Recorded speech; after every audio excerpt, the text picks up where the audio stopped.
तुझे कहा था ना कि उन लोगों के सामने तूने मुंह नहीं खोलना। तो सब कुछ सुन के भी चुप रहता। चुप रहना पड़ता है, वरना तू जैसे बेवकूफ को कौन लड़की देगा। भैया मैंने पहले ही कहा था मुझे शादी नहीं करनी, लेकिन आप तो पीछे पड़ गए। हम पीछे पड़ गए? बड़े भाई से जुबान लड़ाता है, बहुत काफी चढ़ गई ना तेरे। बड़े भाई की बात तेरे को समझ नहीं आती ना। आज बताता हूँ मैं।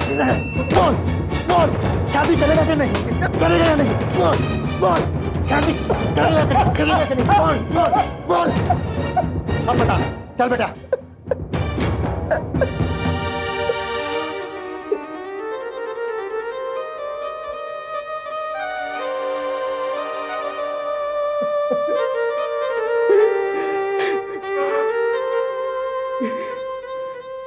देवी, इस पृथ्वी पर नारी का जन्म धर्म की रक्षा के लिए हुआ है, और नारी का सबसे बड़ा धर्म है पत्नी धर्म।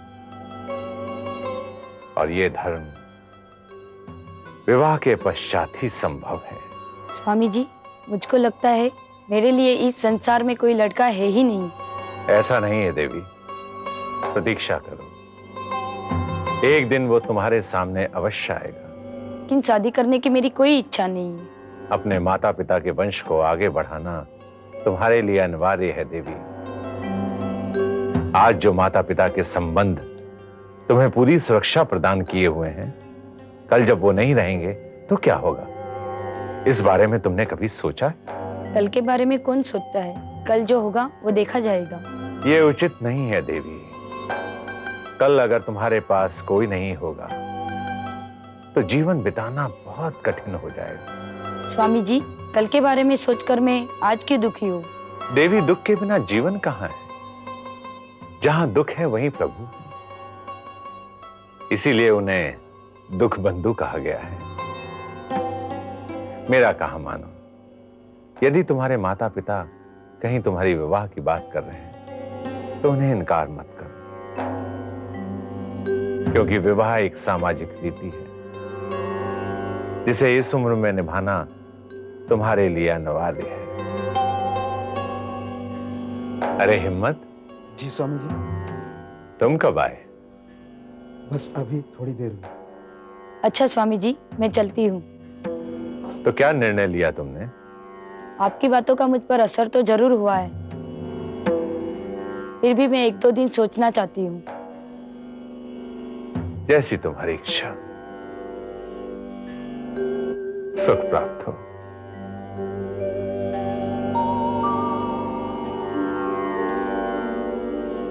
सुख प्राप्त हो। क्या हुआ शिष्य? स्वामी जी, बहुत दर्द हो रहा। आज तुम्हारे भैया भाभी ने फिर तुम्हें पीटा है? ये तो अब उनकी आदत हो गई, पर आज कुछ ज्यादा ही मारा। इतने निष्ठुर और निर्दयी क्यों हैं वो लोग? उन्होंने तुम्हें पशु समझ रखा है क्या, जिसे बिना मारे बात नहीं करेंगे? स्वामी जी, वो बड़े हैं, शायद बार बार मार पीट के ये साबित करना चाहते हैं कि वो बड़े। इस तरह दिन प्रतिदिन तुम्हें चोट पहुंचाना ये बड़प्पन नहीं है हिम्मत, ये अहंकार है, और इस अहंकार को तुम्हें ही तोड़ना होगा। जानते हैं स्वामी जी, वो लोग हमारी शादी कराना चाहते थे। लड़की वाले आए थे देखने तो मैंने मना कर दिया, बस भैया लगे मारने। स्वामी जी, मैं हनुमान जी का पुजारी शादी कैसे कर सकता हूँ? तूने कौन समझाए? हिम्मत, शादी तो तुम्हें करनी होगी। क्यों स्वामी जी? गृहस्थ आश्रम का सुख प्राप्त किए बिना तुम्हारा जीवन सफल नहीं होगा हिम्मत। कब तक तुम अपने भाभी भैया की दया अनुकंपा पर जीवित रहोगे? स्वामी जी, मेरी शादी कराने के पीछे भी उन लोगों की कोई चाल है। वो लड़की भाभी की जानने वाली है, और मैं भाभी की जानने वाली लड़की के साथ शादी नहीं कर सकता। हिम्मत, तुम्हारी जानकारी में कोई कन्या है क्या? नहीं स्वामी जी, मैं किसी को नहीं जानता। मैं तो बस आपको जानता हूं और हनुमान जी को जानता हूं, बस। हनुमान जी भी यही चाहेंगे और मैं भी यही चाहता हूं कि तुम विवाह कर लो। गृहस्थी का सुख पाकर तुम्हारे व्यक्तित्व का विकास होगा। क्या कह रहे हैं स्वामी जी? भैया ने शादी करके कौन सा विकास कर लिया? मैं तुम्हारे भैया की नहीं, तुम्हारी बात कर रहा हूं। और अच्छा जीवन साथी मिलना बड़े सौभाग्य की बात होती है। स्वामी जी, मेरे सौभाग्य में ऐसा कुछ है क्या? आप तो अंतर्यामी हैं, आपको तो सब पता होगा। इस संसार में तुम्हारे लिए मात्र एक ही कन्या है। कौन स्वामी जी? अवसर आने पर मैं तुम्हें बताऊंगा। हिम्मत, हिम्मत, तुम अभी एक काम करो, शीघ्र आश्रम चले जाओ और सरला से कहना कि मैंने कुंती को बुलाया है।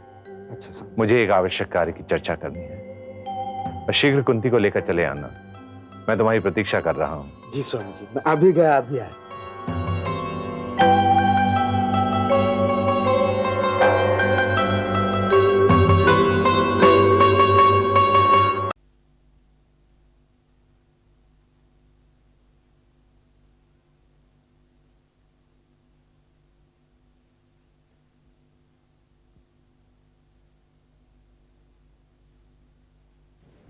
दीदी नमस्ते। हाँ नमस्ते। हिम्मत, जी दीदी। तुम्हारी शादी का क्या हुआ? दीदी मैंने मना कर दिया। भैया भाभी को बुरा लगा, उन्होंने मारा पीटा, लेकिन मैं उनकी पसंद की लड़की से शादी नहीं करूंगा। इसका मतलब तुम शादी कर सकते हो, लेकिन भैया भाभी की पसंद की लड़की से नहीं। जी दीदी, मैं तो शादी के खिलाफ ही था, पर स्वामी जी ने कहा कि अभी मुझे गृहस्थ आश्रम का सुख प्राप्त करना चाहिए, तो उन्होंने कहा कि उनकी नजर में एक लड़की भी है। उन्होंने उस लड़की का नाम बताया? नहीं दीदी। अरे दीदी, मैं जिस काम से आया था वो तो मैं भूल ही गया। दीदी, स्वामी जी ने कुंती जी को बुलाया। कुंती को? जी दीदी, स्वामी जी राह देख रहे हैं, मुझे जल्दी जाना है दीदी। अच्छा, मैं कुंती को बुलाती हूँ। जी दीदी। स्वामी जी उसे समझा सकते हैं। पार्वती, पार्वती। जी दीदी। जाओ कुंती को बुलाकर लेके और कहना मैंने उसे बुलाया है। अच्छा दीदी। हिम्मत। जी दीदी। एक बात बताओ, स्वामी जी तुम्हें जिस लड़की से शादी करने के लिए कहेंगे तुम करोगे? दीदी, उनकी बात कैसे टाल सकता हूँ? अगर उनकी बात टालूंगा तो पाप लगेगा।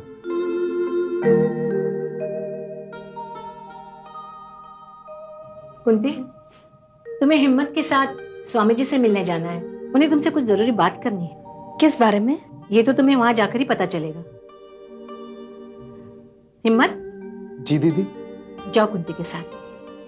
जी अच्छा दीदी, चलिए कुंती जी। अच्छा दीदी, नमस्ते। नमस्ते।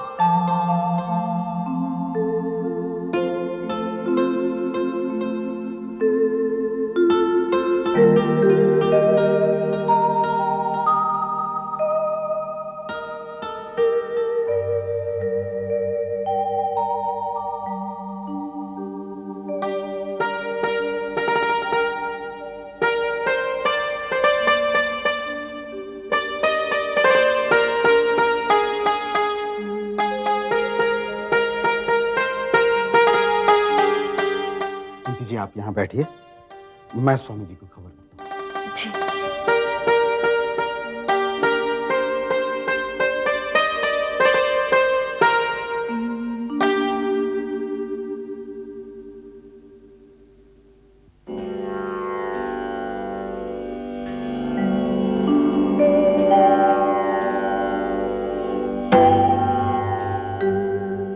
कुंती, प्रणाम स्वामी जी। सुख प्राप्त हो। कुंती, यहाँ आने में किसी प्रकार का कष्ट तो नहीं? जी नहीं, हिम्मत मेरे साथ है। सही कहा तुमने। यदि जीवन में कोई साथ हो तो जीवन की यात्रा सुखमय हो जाती है, वरना तो चारों तरफ दुख ही दुख है। लेकिन मुझे तो अपनी जिंदगी का सफर अकेले ही तय करना होगा स्वामी जी। कुंती, ये निर्णय लिया किसने? मेरी किस्मत ने। अपने भाग्य को बनाना और बिगाड़ना तो मनुष्य के अपने हाथों में। बेटी, आज मैंने तुम्हें इसीलिए यहां बुलाया है कि अपने भाग्य के द्वार को मत बंद करो। भाग्य के द्वार तो उसी दिन बंद हो गए थे स्वामी जी, जिस दिन मैंने अपने पिता के घर बेटी बनकर जन्म लिया था। अपने जीवन को लेकर ऐसी गलत धारणा मत पैदा करो बेटी। हमें जो जीवन मिला है इसका निश्चित उद्देश्य है। स्वामी जी, मैंने अपना सब कुछ खो दिया है और अब तो मुझे ऐसे लगने लगा है जैसे सांस तक लेना मेरे लिए मजबूरी हो गई है। निराशा जीवन की सबसे बड़ी रुकावट है। संसार में अगर जीना है तो इस निराशा शब्द को त्यागना होगा। तो फिर मैं क्या करूं स्वामी जी, आप ही मुझे बताएं। तुम विवाह कर लो, यही तुम्हारे लिए उचित मार्ग है। क्या एक अकेली औरत इस दुनिया में जी नहीं सकती? जीना और सांसें लेना दोनों में अंतर है बेटी। हम तो यही चाहते हैं कि तुम जियो, संसार की सुंदरता को देखो और उसे पहचानो, वो सुंदरता जो तुम्हें प्राप्त नहीं हुई है। जो मुझे प्राप्त था मेरा बेटा कर्ण, वो भी मुझसे छीन लिया गया। कुंती, जो खो गया उसका दुख नहीं करती। कुंती को कर्ण प्राप्त नहीं होगा क्योंकि हजारों साल पहले यह प्रमाणित हो चुका है। लेकिन महाभारत की कुंती का सच मेरे साथ ही क्यों दोहराया जा रहा है? क्योंकि समाज में मान्यताएं नहीं बदली हैं। किसी भी काल, किसी भी युग में कुंती को कर्ण प्राप्त नहीं हो सकता। बेटी, ये बातें कहकर मैं तुम्हें दुखी नहीं करना चाहता, लेकिन यही सच्चाई है। क्या इस सच्चाई को बदला नहीं जा सकता? उसके लिए कुंती का जन्म बदलना होगा और इस जन्म में तो असंभव है। इसलिए मेरा कहा मानो और विवाह कर लो और इस जन्म का सुख प्राप्त करो। सरला दीदी ने भी कई बार मुझे शादी के बारे में समझाया, लेकिन मैं खुद को तैयार नहीं कर पा रही हूँ स्वामी जी। बेटी, तुम्हें निर्णय लेना ही होगा। तुम्हारा अच्छा भला सोचकर ही मैंने तुम्हारे जीवन साथी के रूप में हिम्मत को चुना है।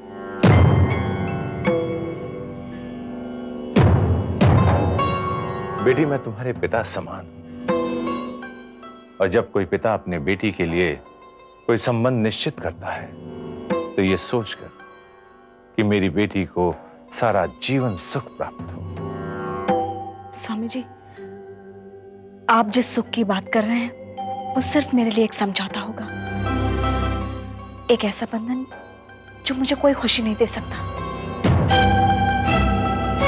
ये तुम इसलिए तो नहीं कह रही हो कि हिम्मत तुम्हें पसंद नहीं है? नहीं, हिम्मत जी हो या कोई और, मैं किसी के भी साथ पत्नी होने का फर्ज नहीं निभा सकती, क्योंकि मेरी आंखों के आगे हमेशा मेरे बेटे कर्ण का चेहरा घूमता रहता है। बेटी, मैं तो बस इतना ही कहूंगा, अगर उचित समय पर तुमने निर्णय नहीं लिया तो सारी जीवन तुम्हें पछताना पड़ेगा। मैं सिर्फ तुम्हें सुझाव दे सकता हूं, दबाव नहीं डाल सकता। स्वामी जी, मैंने आपकी बातें सुनी, अब मुझे थोड़ा वक्त दीजिए। ठीक है बेटी, जीवन भी तुम्हारा है और निर्णय भी तुम्हारा। हिम्मत। जी स्वामी जी। जाकर कुंती को उसके आश्रम छोड़ाओ। नहीं स्वामी जी, मैं अकेली चली जाऊंगी। कुंती जी, रात ज्यादा हो गई है, ऐसे में अकेले जाना ठीक नहीं। जिसकी जिंदगी में ही अंधियारा हो वो रात के अंधियारे से नहीं डरता।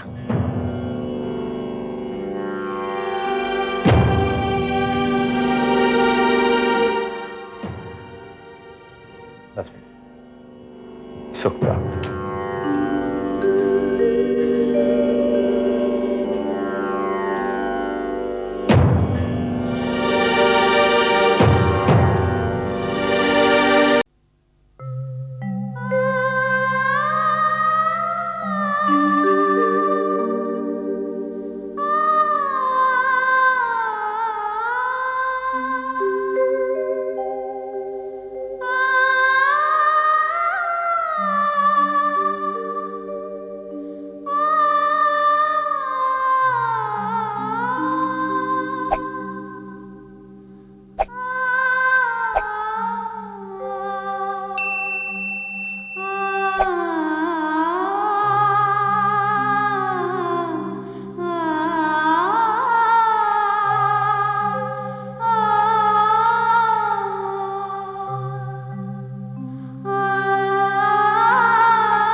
कुंती